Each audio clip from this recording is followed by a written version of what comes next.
ትንቢተ ኢሳይያስ ምዕራፍ 14 እግዚአብሔርም ያዕቆብን ይምረዋል፣ እስራኤልንም ደግሞ ይመርጠዋል።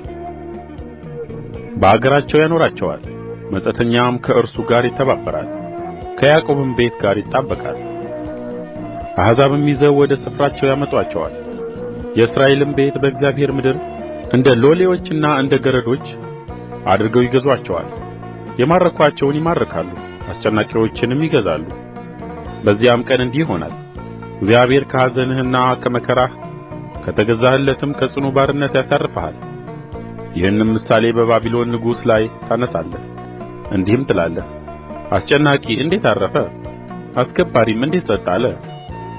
አሕዛብንም በመዓትና በማያቋርጥ መምታት የመታውን አሕዛብንም ባልተከለከለ መከራ በቍጣው የገዛውን የኀጥኣንን በትር የአለቆችንም ዘንግ እግዚአብሔር ሰብሮአል። ምድርም ሁሉ ዐርፋ በጸጥታ ተቀምጣለች፣ እልልም ብላለች። ጥድና የሊባኖስ ዝግባ አንተ ከተዋረድህ ጀምሮ ማንም ይቈርጠን ዘንድ አልወጣብንም ብለው በአንተ ደስ አላቸው። ሲኦል በመምጣትህ ልትገናኝህ በታች ታወከች። የሞቱትንም የምድርን ታላላቆች ሁሉ ለአንተ አንቀሳቀሰች። የአሕዛብንም ነገሥታት ሁሉ ከዙፋኖቻቸው አስነሣች። እነዚህ ሁሉ አንተ ደግሞ እንደ እኛ ደክመሃልን? እኛንስ መስለሃልን? ጌጥህና የበገናህ ድምፅ ወደ ሲኦል ወረደ፣ በበታችህም ብል ተነጥፎአል፣ ትልም መደረቢያ ሆኖአል ብለው ይመልሱልሃል። አንተ የንጋት ልጅ አጥቢያ ኮከብ ሆይ እንዴት ከሰማይ ወደቅህ? አሕዛብንም ያዋረድህ አንተ ሆይ እንዴት እስከ ምድር ድረስ ተቈረጥህ? አንተም በልብህ ወደ ሰማይ ዐርጋለሁ፣ ዙፋኔንም ከእግዚአብሔር ከዋክብት በላይ ከፍ ከፍ አደርጋለሁ። በሰሜንም ዳርቻ በመሰብሰቢያ ተራራ ላይ እቀመጣለሁ፣ ከደመናዎች ከፍታ በላይ ዐርጋለሁ፣ በልዑልም እመሰላለሁ አልህ። ነገር ግን ወደ ሲኦል ወደ ጕድጓዱም ጥልቅ ትወርዳለህ። የሚያዩህ ይመለከቱሃልና። በውኑ ምድርን ያንቀጠቀጠ መንግሥታትንም ያናወጠ ዓለሙን ባድማ ያደረገ ከተሞችን ያፈረሰ ምርኮችንም ወደ ቤታቸው ያልሰደደ ሰው ይህ ነውን?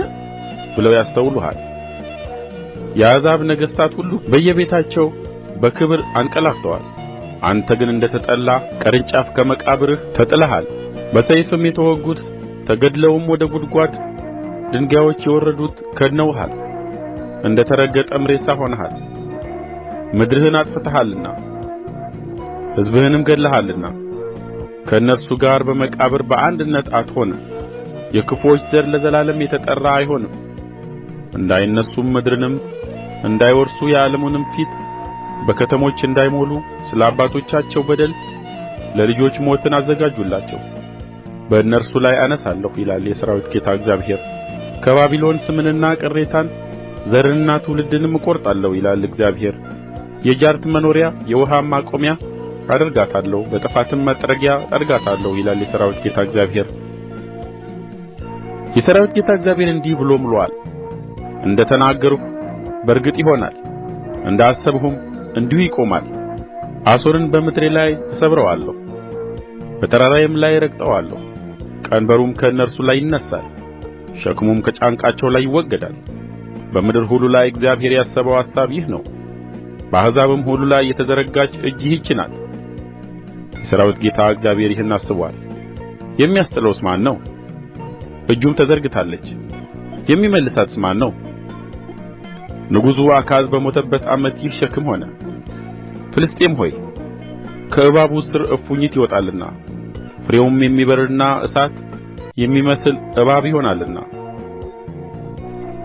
የመታሽ በትር ስለ ተሰበረ ሁላችሁም ደስ አይበላችሁ። የድሆችም የበኵር ልጆች ይሰማራሉ፣ ችግረኞችም ተዘልለው ይተኛሉ። ሥርህንም በራብ እገድላለሁ፣ ቅሬታህም ይገደላል። አንተ በር ሆይ ወዮ በል፣ አንቺም ከተማ ሆይ ጩኺ። ፍልስጥኤም ሆይ ሁላችሁም ቀልጣችኋል። ጢስ ከሰሜን ይመጣል፣ ከጭፍራውም ተለይቶ የሚቀር የለም። ለሕዝቡም መልእክተኞች ምን ብሎ መመለስ ይገባል? እግዚአብሔር ጽዮንን እንደ መሠረተ የሕዝቡም ችግረኞች በእርሷ ውስጥ እንደሚጠጉ ነው።